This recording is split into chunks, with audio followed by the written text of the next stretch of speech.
Bonjour à tous, on va faire aujourd'hui le lien entre WinDrift Master et l'utilisation d'un flight computer. J'en ai trouvé un en ligne que je vous ai partagé sur mon site, ici le E6B. Cette partie-là permettra de calculer des temps de vol.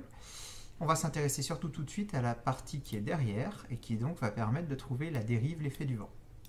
Je me suis placé sur WinDrift Master sur une situation où il y a deux beaux triangles avec un vent assez fort et donc on va s'intéresser aux deux situations.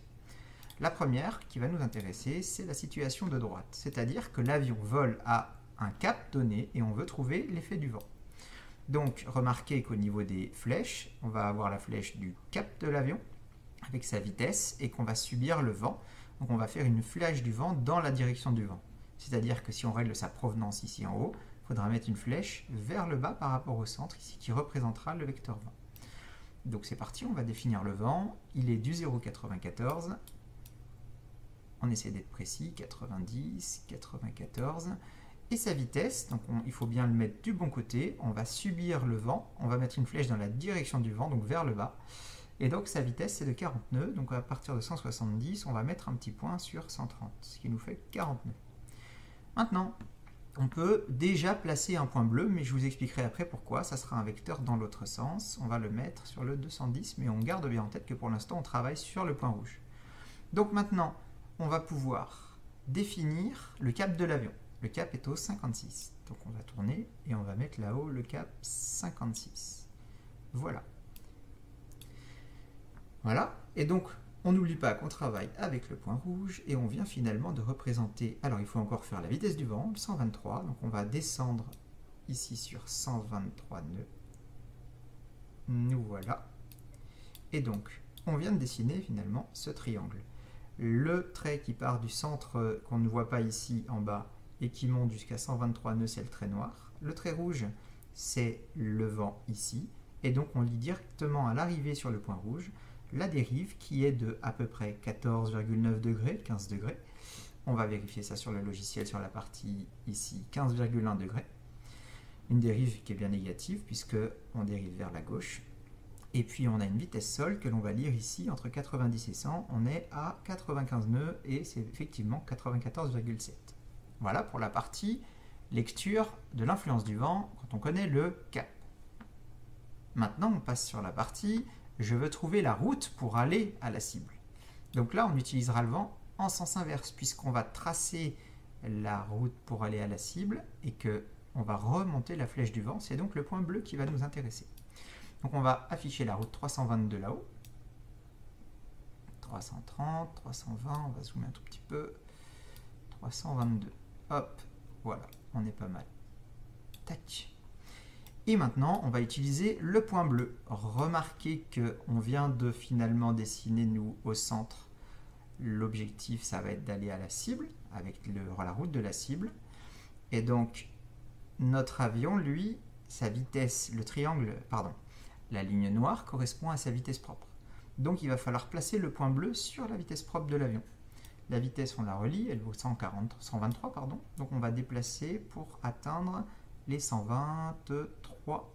Hop, on y est presque, on y est, 123.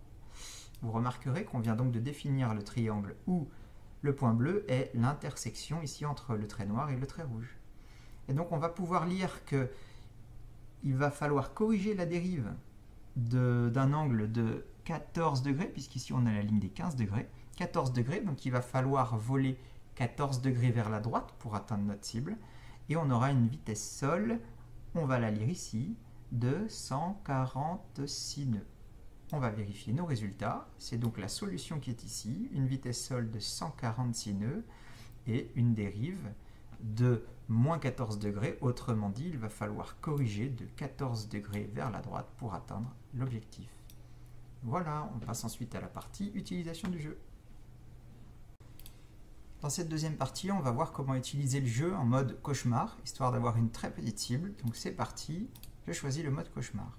On peut osciller entre les modes de manière à avoir une situation peut-être un petit peu plus difficile que celle-là. Voilà, avec un vent assez travers, pour aller jusqu'à la cible qui fait dans ce mode-là un rayon de 2 nautiques. Donc on va définir la provenance du vent sur le flight computer. Le vent vient du 215. On va aller chercher le 215. Voilà. On se rappelle qu'on va faire le vent en sens inverse, donc on va le mettre vers le haut avec une vitesse de 22 nœuds. 22, c'est ici. Ensuite, on va prendre la route que l'on souhaite suivre au 305. 305. Et on va définir la vitesse propre de l'avion. Hop. Au bout du point vert. Donc la vitesse propre c'est 98 nœuds. On descend donc sur 98 nœuds. 98. On lit ici un angle de 10, 12, 13 degrés.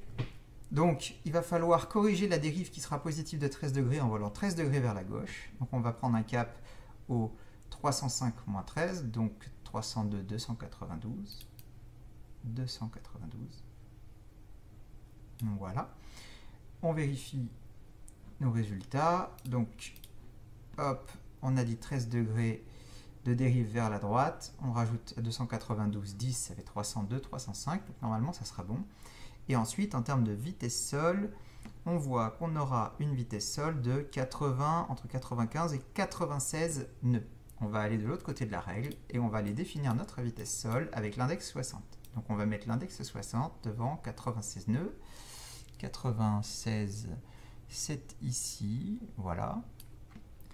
Et à partir de là, on va pouvoir lire le temps à l'intérieur en mettant la distance à l'extérieur. Distance de 119 nautiques, il faut savoir que sur un flight computer, on peut rajouter des zéros. Donc 119, c'est pareil que 110, c'est pareil que 11. Et donc 119, c'est ici. On revient et on va trouver un temps entre 1h10 et 1h20 de à peu près 1h14, soit 74 minutes. C'est parti pour 74 minutes de vol. Et on espère tomber au centre de la cible. On y va. C'est parfait, on a atteint la cible avec 1,2 nautique d'écart avec le centre. À bientôt!